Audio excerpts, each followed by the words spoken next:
Bonjour YouTube, Noël approche et nous cherchons tous déjà des cadeaux à offrir. Certains d'entre vous offriront des accessoires électroniques et d'autres des vêtements. Mais pour ceux qui voudront un ordinateur, je vais vous aider à avoir le meilleur ordinateur possible. Généralement, les gens se focalisent sur la marque, mais peu importe que ce soit HP, Acer ou Macintosh, le plus important c'est qu'il soit performant. Pour bien choisir son ordinateur, il faudra savoir quels sont les éléments essentiels à vérifier. Comme je vous l'ai dit dans les précédents tutos, il y a deux éléments essentiels de l'ordinateur. Il y a le microprocesseur qui est le cerveau de l'ordinateur. Il y a la RAM qui est la mémoire vive, le microprocesseur. Les dernières générations de microprocesseurs d'Intel sont i7, i5 et i3. La dernière série d'i7 produite est le i7 7Y75.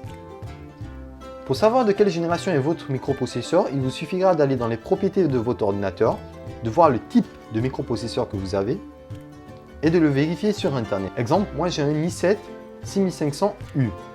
Il fait donc partie de la 6e génération de microprocesseurs. En deuxième position vient la RAM.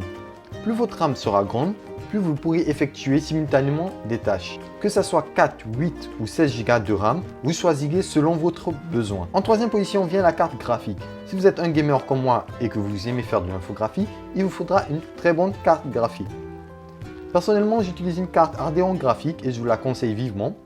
Vous pouvez trouver les dernières générations de cette carte encore une fois sur internet. En quatrième position, le disque dur.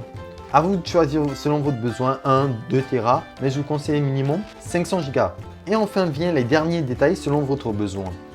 Un clavier QWERTY ou AZERTY, la fonctionnalité tactile pour l'écran, la taille de l'écran, les haut-parleurs, etc., etc.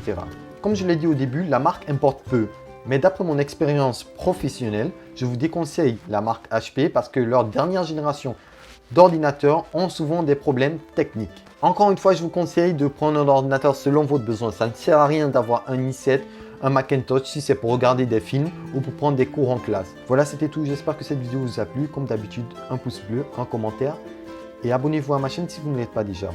Sur ce, je vous souhaite un joyeux Noël et une très belle fin d'année. Allez, ciao!